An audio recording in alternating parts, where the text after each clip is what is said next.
오늘 우리에게 주신 하나님의 말씀은 사도행전 13장 1절에서 3절입니다. 안디옥 교회에 선지자들과 교사들이 있으니 곧 바나바와 니게르라 하는 시므온과 고리네 사람 루기오와 분본왕 헤롯의 젖동생 마나엔과 및 사울이라.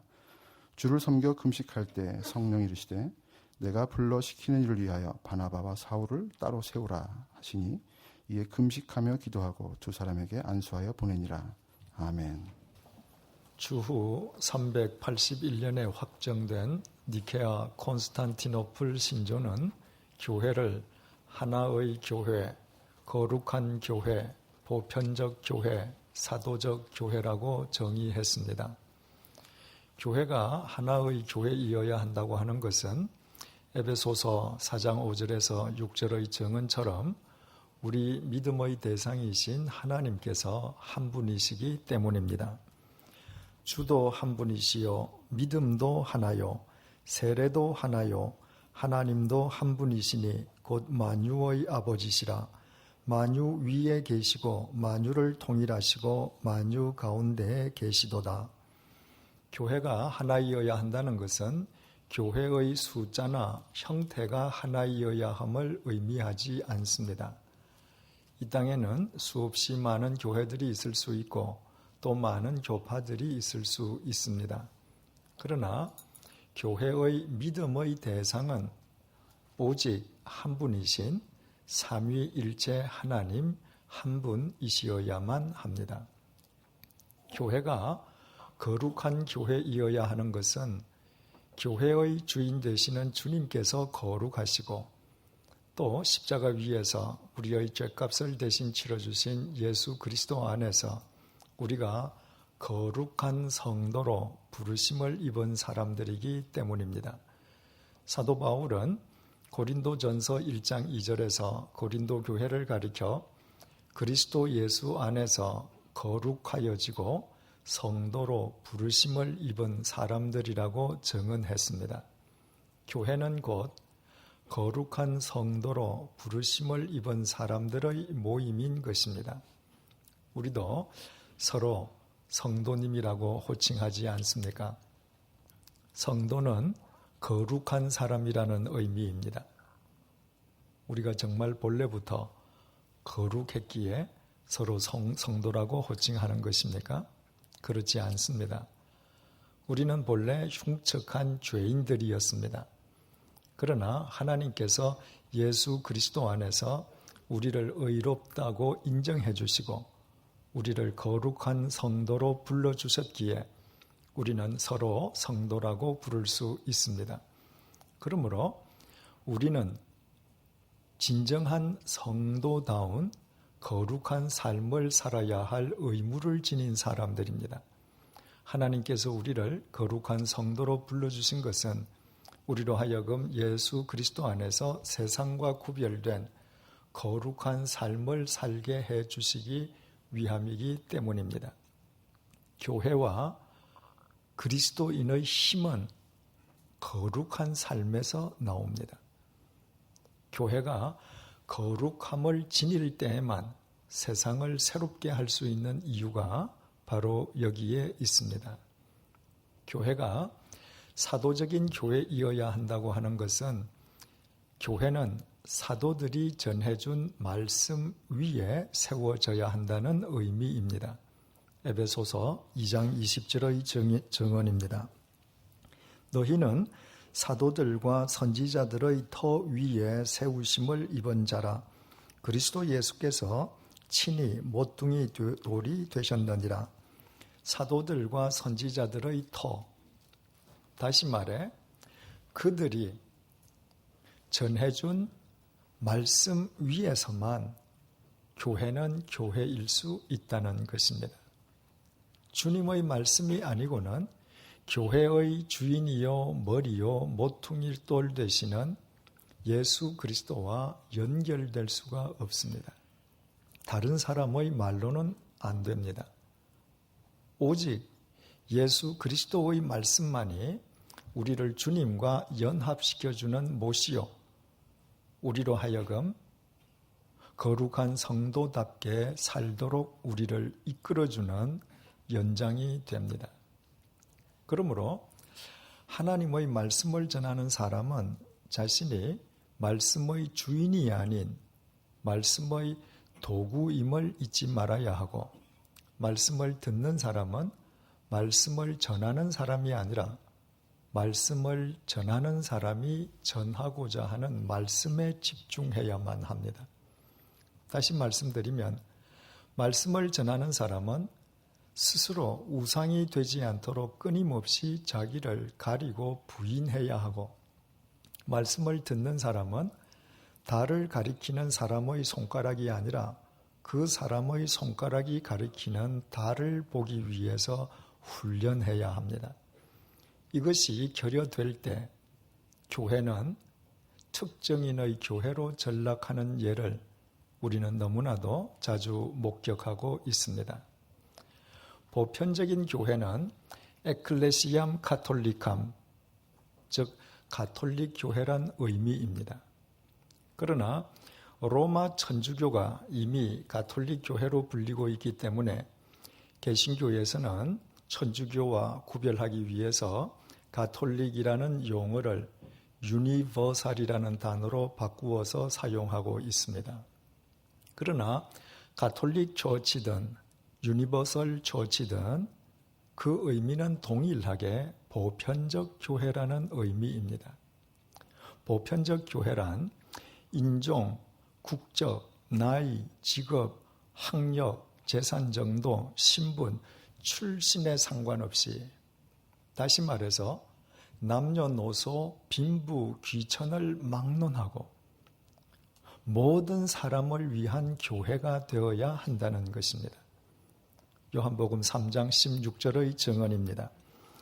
하나님이 세상을 이처럼 사랑하사 독생자를 주셨으니 이는 그를 믿는 자마다 멸망하지 않고 영생을 얻게 하려 하심이라.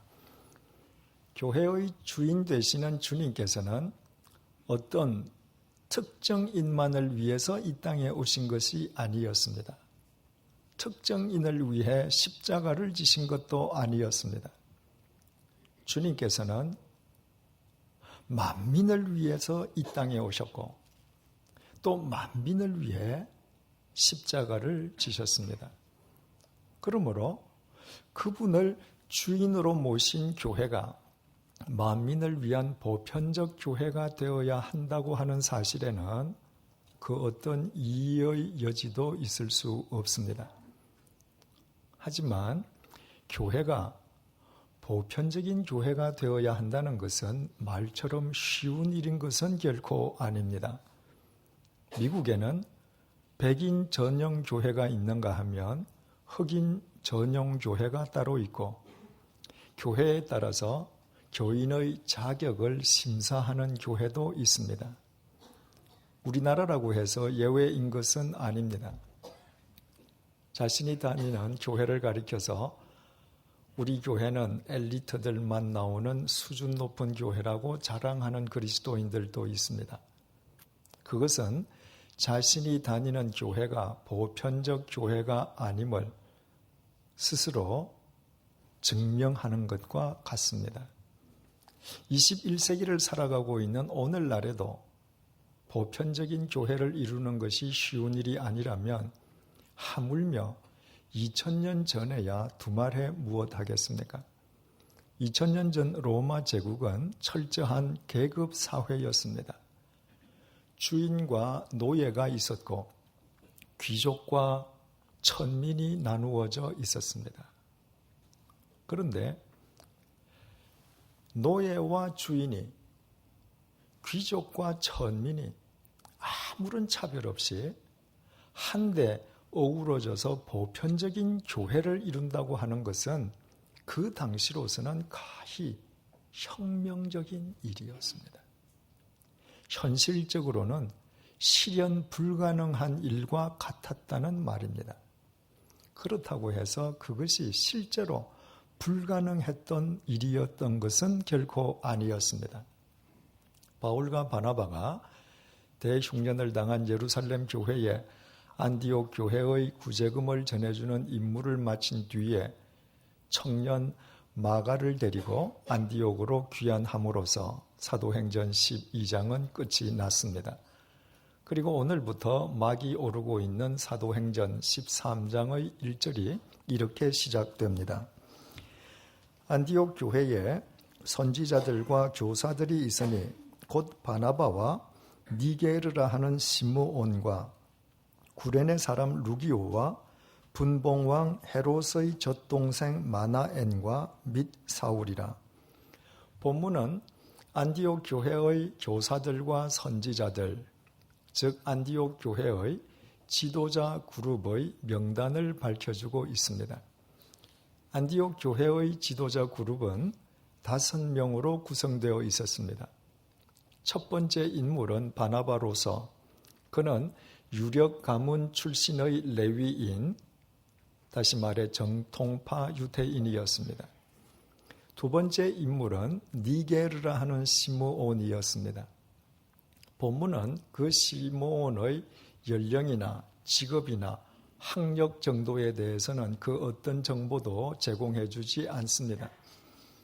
단지 그가 니게르였음을 밝혀주고 있습니다.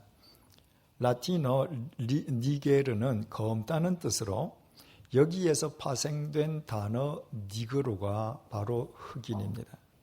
시므온은 흑인이었던 것입니다. 2000년 전 로마 제국 내에서 흑인은 거의 노예들이었고 유대인들은 심한 인종차별주의자들이었습니다. 그 인종차별주의자 유대인들의 관점에서 볼 때 흑인 노예 출신임이 분명한 시므온은 비천한 인간 이하의 인간이었을 뿐이었습니다. 세 번째 인물은 구레네의 루기오였습니다. 구레네는 지금의 리비아입니다. 루기오는 그가 리비아 출신이라는 것 이외에는 그 어떤 것도 밝힐 것이 없는 무명의 이방인에 지나지 않았습니다. 네 번째 인물은 분봉왕 헤롯 안티파스의 젖동생 마나엔이었습니다. 우리말 마나엔으로 번역된 헬라어 신드로포스의 본 뜻은 한 어머니의 젖을 먹고 자란 친형제를 칭하기도 하지만 어릴 적부터 단짝이었던 중마지우를 의미하기도 합니다. 어느 쪽이든 마나엔이라는 사람이 헤롯의 젖동생으로 불렸다고 하는 것은 그 역시 당시의 불의한 지배 계층에 속해 있었음을 의미합니다. 그렇지 않고서야 마나엔이 공식적으로 헤롯의 분봉왕이라고 불렸을 리가 없습니다. 2000년 전 로마 제국의 지배하에 있던 유대인들에게 로마 제국의 하수인들이 되어서 동족을 착취하던 헤롯가의 사람들과 그 주위 사람들은 증오와 타파의 대상이었을 뿐이었습니다. 일제강점기 우리나라 경우의 예를 들어서 설명한다면 헤롯과 마나엔은 모두 이완용과 같은 처벌받아 마땅한 매국노들이었습니다. 그런데 그 매국노 출신인 마나엔도 안디옥 교회 지도자 반열에 올라 있었습니다. 안디옥 교회 지도자 그룹의 마지막 인물은 사울이었습니다. 사울은 바울의 옛 이름으로서 그는 교회와 그리스도인들을 짓밟고 박해하던 초대교회의 대적이었습니다. 이상 살펴본 것처럼 그 5사람의 면면은 달라도 너무 달라서 그 5사람을 한 그룹으로 엮는다는 것 자체가 불가능해 보입니다. 그럼에도 그들은 모두 예수 그리스도 안에서 인간성과 인간의 동질성을 회복하고 한데 어울려 보편적 교회를 이루었습니다. 안티옥 교회가 흑인 노예 출신 시므온과 무명의 이방인 루기오 그리고 불의한 매국노였던 마나엔을 단지 안디옥 교회를 홍보하기 위한 장식용으로 영입했던 것은 결코 아니었습니다. 이 이후에 바울과 바나바가 선교사로 파송되자 남은 그들 세 사람은 안티옥 교회가 조금도 흔들림 없이 안티옥 교회를 이끌어갈 정도로 확고한 지도력을 발휘하고 있었습니다. 한마디로 그들은 세상에서라면 결코 상종도 하지 않을 사람들이었음에도 불구하고 예수 그리스도 안에서 한데 어울려 이상적인 보편적 교회를 이루고 있었습니다. 그것은 2000년 전 철저한 계급 사회였던 로마 제국에서는 정말 믿기 어려운 혁명적인 일이었습니다. 그것이 가능할 수 있었던 것은 예수 그리스도께서 안티옥 교회의 주인이셨기 때문입니다. 진정으로 예수 그리스도를 주인으로 모신 교회가 보편적 교회가 되지 않는다거나 되지 못한다면 오히려 그것이 이상한 일일 것입니다. 2000년 전에 이 땅에 오셨던 예수님 곁에는 양극단의 사람들이 함께 있었습니다. 이를테면 열심당원 시몬이 있었고 세리 마태가 있었습니다. 당시 열심당원들은 로마 제국으로부터 독립을 쟁취하기 위해서 무력마저 불사하던 과격파 행동대원들이었습니다. 그 반면에 세리는 로마 제국의 빌부터 동족의 고혈을 짜는 불의한 인간들이었습니다. 열심당원 시몬의 관점에서 볼 때 불의한 세리 마태는 반드시 제거해야 할 사회적 공적 1호였고 노련한 세리 마태의 입장에서 본 시몬은 천하 대세를 읽을 줄 모르는 철부지 급진주의자에 지나지 않았습니다. 그런데 그 두 사람이 함께 주님 곁에 있었습니다. 비천한 갈릴리 어부 베드로와 아리마대의 거부 요셉도 있었습니다. 천한 창녀 막달라 마리아와 존귀한 산헤드린 의원 니고데모도 있었습니다. 주님 곁에 있던 사람들은 이처럼 서로 이질적인 사람들이었습니다. 그럼에도 불구하고 그들 역시 예수 그리스도 안에서 인간성과 인간의 동질성을 회복하고 그들 간의 상이점을 초월하여 하나가 되었습니다. 예수 그리스도의 구원이 잘나고 힘있고 높은 특정인만을 위한 차별적 구원이 아니라 남녀노소 빈부귀천을 막론한 만인을 위한 보편적 구원이었기 때문이었습니다. 요한복음 17장에는 주님께서 체포당하시기 전에 제자들과 최후의 만찬을 가지신 뒤에 하나님께 드린 중보기도 내용이 기록되어 있습니다. 그 기도 가운데 요한복음 17장 11절 하반절에 이런 내용이 기술되어 있습니다. 거룩하신 아버지여, 내게 주신 아버지의 이름으로 그들을 보존하사 우리와 같이 그들도 하나가 되게 하옵소서. 주님께서는 이 세상을 떠나시기 전에 당신의 이질적인 제자들이 지금 당신 안에서 하나가 되어 있는 것처럼 당신이 이 세상을 떠난 뒤에도 그들이 계속 하나이기를, 마치 성부와 성자가 하나이신 것처럼 그들도 하나이기를 하나님께 간구드렸습니다. 주님께서 만인에게 보편적 구원을 베푸시는 구원자가 아니셨던들 절대로 드릴 수 없는 기도 내용이었습니다. 그러나 이것은 신약 시대에만 국한된 이야기인 것은 아닙니다. 구약 시대에도 마찬가지였습니다. 신명기 14장 29절을 통한 하나님의 말씀입니다. 너희 중에 분깃이나 기업이 없는 레위인과 내 성중에 거류하는 객과 및 고아와 과부들이 와서 먹고 배부르게 하라. 그리하면 내 하나님 여호와께서 내 손으로 하는 범사에 내게 복을 주시리라. 또 시편 68편 4절에서 5절의 증언입니다.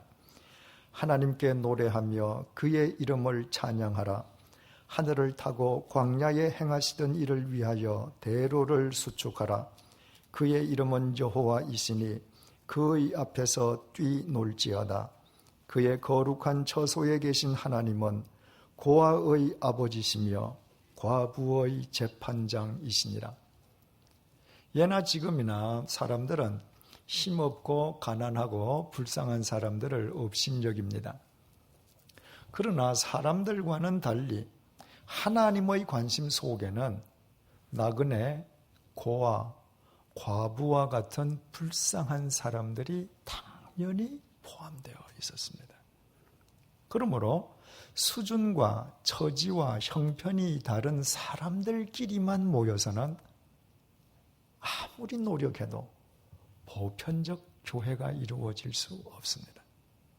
그러나 남녀노소 빈부귀천을 막론하고 보편적 구원을 베풀어 주시는 삼위일체 하나님 안에서는 누구든지 보편적 교회를 이룰 수 있습니다. 생각을 해보십시오. 안디옥에서 정통파 유대인 바나바, 흑인 노예 출신 시므온, 무명의 이방인 루기오, 불의한 매국노였던 마나엔, 초대교회의 대적이었던 바울이 한데 어울려 안디옥 교회를 이루었습니다. 그들은 그동안 살아왔던 사회적 배경이 달랐고 사상이 달랐고 삶의 방식이 달랐고 사고방식이 달랐고 지적 수준이 달랐습니다. 그렇다면 그들 간에 사회적, 문화적, 이념적, 교육적 차이로 인해서 얼마나 갈등이 많았겠습니까? 또 그들 사이에 답답한 일은 얼마나 잦았겠습니까? 그럼에도 불구하고 그들은 모두 예수 그리스도 안에서 그들 간의 존재적 차이를 극복하고 이상적인 보편적 교회를 이루었습니다. 그들만이었다면 절대로 불가능했겠지만 그들에게 보편적 구원을 베풀어 주신 예수 그리스도 안에서 예수 그리스도에 의해 가능할 수 있었던 일이었습니다. 명실상부하게 보편적 교회를 이룬 그 안디옥 교회를 저들이 하나 되게 해달라고 기도하신 주님께서 인류의 역사를 새롭게 하는 당신의 통로로 사용하신 것은 당연한 결과였습니다. 무릇 그리스도 안에서 새로운 생명의 삶을 살기 원하는 사람이라면 누구든지 교회의 문턱을 넘어 교회 안으로 들어올 수 있어야만 합니다.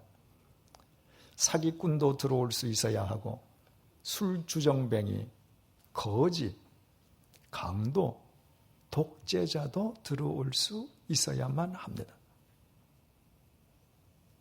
교회의 주인이신 주님께서 만민을 위한 구원자이시기 때문입니다. 교회치고 보편적인 교회이기를 꺼려하는 교회는 아무리 그 모양이 크고 웅장하다 할지라도 참된 주님의 교회일 수는 없습니다. 무릇 주님을 주인으로 모신 교회는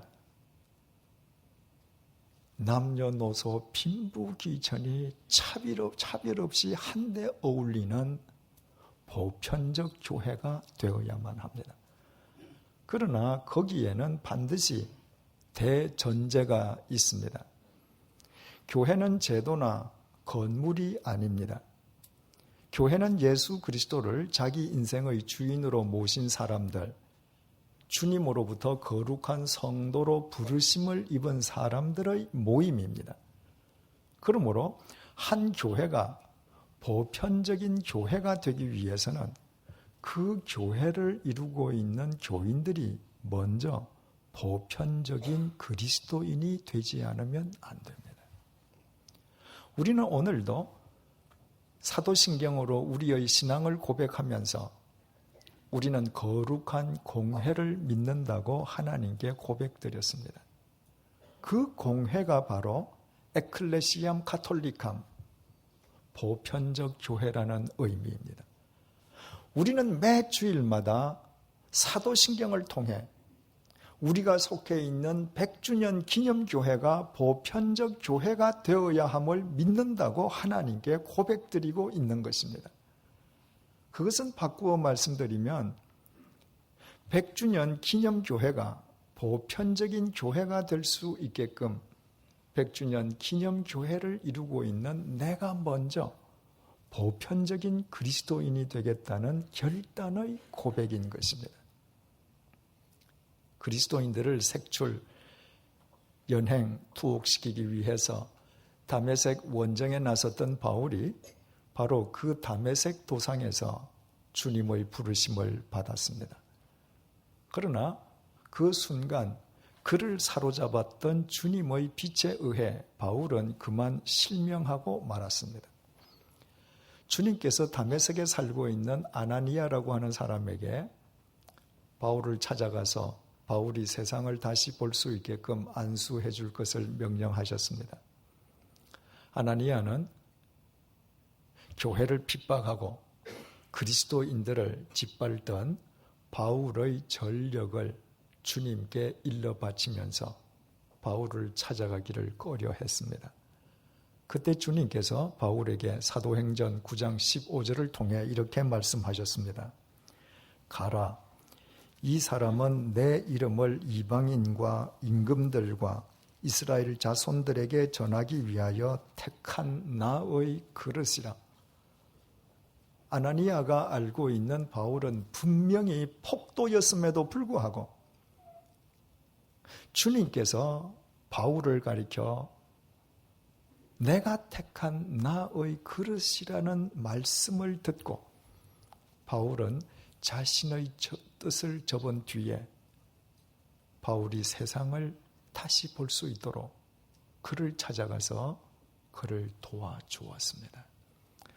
보편적인 그리스도인이었던 아나니아의 도움으로 예수 그리스도의 대적이었던 바울이 그리스도인으로서의 삶을 시작할 수 있었던 것입니다. 그 바울 역시도 보편적인 그리스도인이었기에 안디옥에서 정통파 유대인 바나바, 흑인 노예 출신 시므온, 무명의 이방인 루기오, 그리고 불의한 매국노였던 마나엔과 더불어 보편적인 교회를 이룰 수 있었습니다. 중요한 사실은 교회가 보편적인 교회가 될 때에만 그 교회는 진정한 의미에서 하나의 교회, 거룩한 교회, 사도적인 교회가 될 수 있다는 것입니다. 안디옥 교회는 전혀 이질적인 사람들이 예수 그리스도 안에서 한데 어울리는 보편적 교회였기에 세상에서는 상종조차 하지 않을 사람들이 함께 오직 한 분이신 삼위일체 하나님만을 믿는 진정한 하나의 교회일 수 있었습니다. 안디옥 교회가 보편적인 교회였기에 한 테이블에 도무지 앉을 수 없는 사람들이 예수 그리스도 안에서 한데 어우러져 세상과 구별된 거룩한 삶을 추구하는 거룩한 교회가 될 수 있었습니다. 안디옥 교회는 보편적 교회였기에 만민에게 보편적 구원을 베풀어 주시기 위해 이 땅에 오셨던 주님의 말씀 위에 터잡은 사도적 교회가 될 수 있었습니다. 바로 그 안디옥 교회를 통해 주님께서 인류의 역사를 새롭게 하신 것은 사필 귀정이었습니다. 사랑하는 교우 여러분, 2000년 전 주님의 곁에는 어부, 세리, 군인, 학자, 정치인, 부자, 거지, 병자, 창녀, 강도, 유대인, 이방인, 남자, 여자, 노인, 아이들이 한데 섞여 있었습니다. 그와 같이 주님께서 빈부귀천 남녀노소를 막론하고 보편적 구원을 베풀어 주시는 주님이 아니셨던들, 여러분과 저는 구원받은 그리스도인으로 결코 이 자리에 있을 수 없을 것입니다. 우리가 정녕 이 사실을 믿는다면 우리 모두 보편적 그리스도인이 되어야 하지 않겠습니까? 세상의 불의와 악에는 단호하게 대처하되 예수 그리스도 안에서 새로운 삶을 살기 원하는 사람이라면 그의 과거, 경력, 학력, 신분, 출신, 나이에 상관없이 우리 모두 따뜻하게 품는 보편적 그리스도인들이 되십시다. 그때 우리의 가정과 일터는 우리로 인해 생명이 넘치는 이 시대의 안디옥 교회가 될 것입니다. 그리고 우리가 속해 있는 100주년 기념교회는 이 세상의 어둠을 밝히는 참된 의미의 보편적 교회, 하나의 교회, 거룩한 교회, 사도적 교회가 될 것입니다. 보편적 그리스도인으로 살아가는 우리를 통해서 길이요 진리요 생명이신 주님께서 역사하실 것이기 때문입니다. 기도하십시다. 주님의 대적이었던 바울은 주님의 일방적인 구원을 받은 이후 일평생 보편적 그리스도인으로 살았습니다. 그래서 안디옥 교회를 비롯하여 그가 가는 곳마다 숱한 사람을 살리는 보편적 교회가 세워졌고 보편적 그리스도인으로 살아가는 그를 통해 주님께서는 인류의 역사를 새롭게 하셨습니다. 그 사도 바울이 말년에 감옥에 갇힌 몸으로 에베소서 4장 1절에서 4절을 통해 우리에게 이렇게 권면하고 있습니다. 그러므로 주님의 일로 갇힌 몸이 된 내가 여러분에게 권합니다.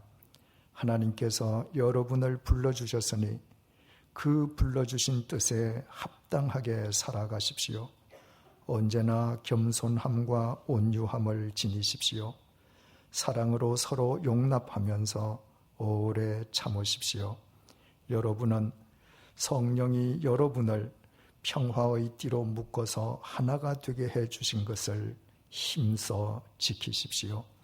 여러분이 부르심을 받았을 때에 한 희망으로 부르심을 받은 것과 같이 몸도 하나요, 성령도 하나요, 주님도 하나요, 믿음도 하나요, 세례도 하나요, 하나님도 한 분이십니다. 주님의 일방적인 은혜로 우리를 구원하여 주시어사오매 우리 모두 바울처럼 보편적 그리스도인으로 살아가도록 도와주십시오. 보편적 그리스도인으로 살아가는 우리로 인해 우리의 가정과 일터 그리고 100주년 기념교회가 이 어두운 세상을 맑히고 밝히는 안디옥 교회가 되게 해 주십시오. 우리가 어디에 있든 우리가 두 발 딛고 선 곳이 주님 안에서 생명의 역사로 충만한 보편적 교회, 하나의 교회, 거룩한 교회, 사도적 교회로 일구어지게 도와주십시오. 예수님의 이름으로 기도드립니다. 아멘.